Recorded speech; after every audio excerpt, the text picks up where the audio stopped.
Bonjour et bienvenue sur l'Abîme Hurlant. Aujourd'hui, on va parler de la pré-saison 2022 et des premiers changements qui ont été annoncés par Riot Games pour la saison de l'année prochaine.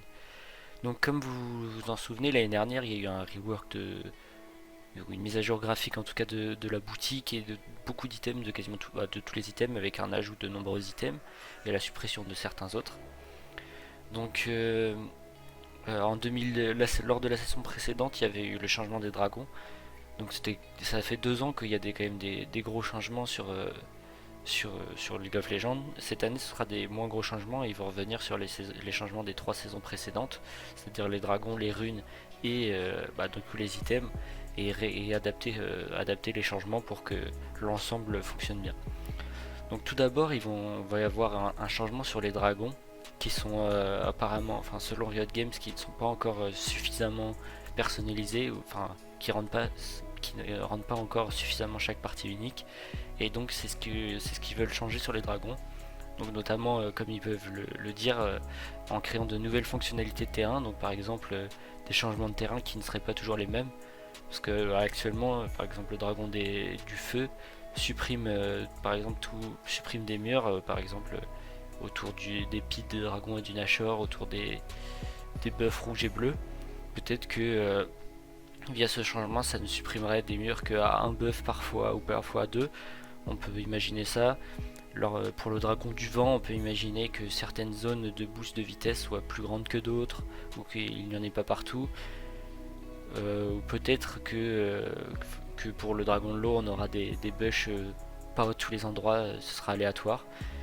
Et ils veulent également ouvrir de nouvelles possibilités thématiques, donc voir pour ce qui donne de la puissance à un dragon.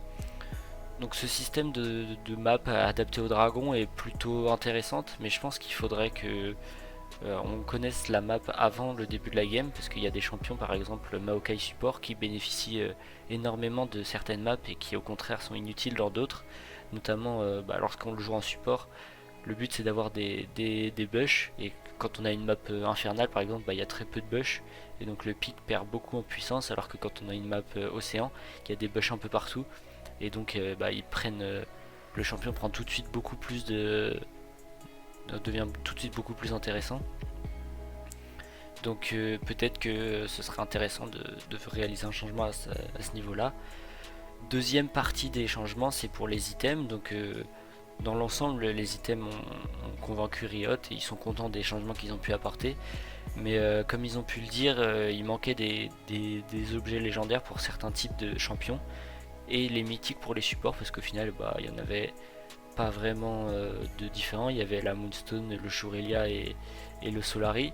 Mais au final, pour tous les supports tank, c'était Solari. Et voir le Shurelia lorsqu'il était fort.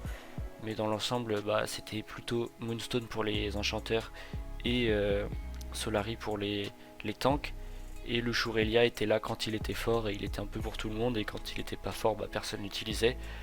Donc il est peut-être nécessaire d'avoir, comme ils peuvent le dire, plus d'options pour les objets mythiques, des champions supports avec des retours, pourquoi pas, de certains supports. Par exemple des supports AD comme Panthéon, ou ce genre de supports qui sont pas vraiment présents pour l'instant, qui n'ont pas d'objets pour eux. Et ils veulent également rajouter des objets légendaires pour les mages, les assassins et les tanks, qui en final n'ont pas vraiment d'objets situationnels, qui ont un core build fort et qui le réalisent tout le temps. Il y a quelques items défensifs pour les mages, mais au final c'est tout le temps les mêmes items qui sont utilisés par les champions, donc c'est pas très intéressant. Et on a des items qui sont jamais utilisés, qui sont utilisés seulement quand ils sont forts, comme par exemple le gel éternel qui a été utilisé pendant un moment parce qu'il était un peu broken, mais sinon il est très peu utilisé. Enfin, le dernier changement concerne les runes, donc qui sont arrivées en saison 8 et qui ont eu peu de changements à part dans la branche inspiration. Et c'est cette même branche qui n'est toujours pas convaincante pour Riot, qui veut donc changer les runes fondamentales de la branche inspiration. Depuis la disparition de la kleptomancie, on a dans la branche inspiration 3 runes fondamentales qui sont Glacial Augmente, la rune qui permet d'avoir toutes les autres runes fondamentales, et le grimoire déchaîné qui permet de switch ses sorts d'invocateur. Ces 3 runes sont peu utilisées. Glacial Augmente, c'est utilisé sur certains champions. par exemple Senna, mais ça reste très limité.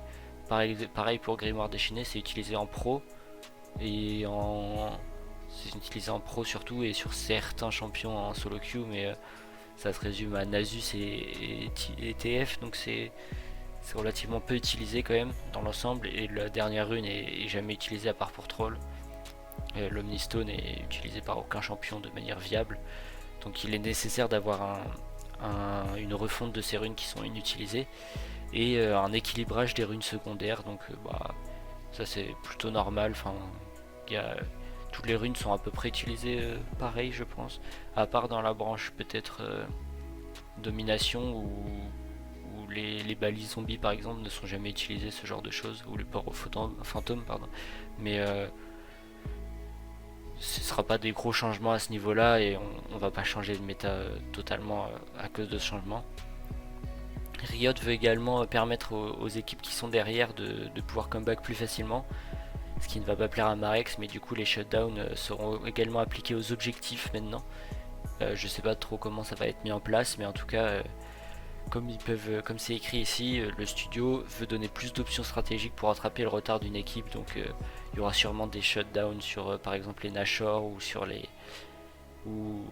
dragons, ou peut-être que ces dragons donneront plus d'avantages si l'équipe est derrière, comme on peut le voir, ce qui serait en relation avec les dragons qu'on a ici, avec des bonus qui seraient du coup adaptatifs en fonction du retard de l'équipe.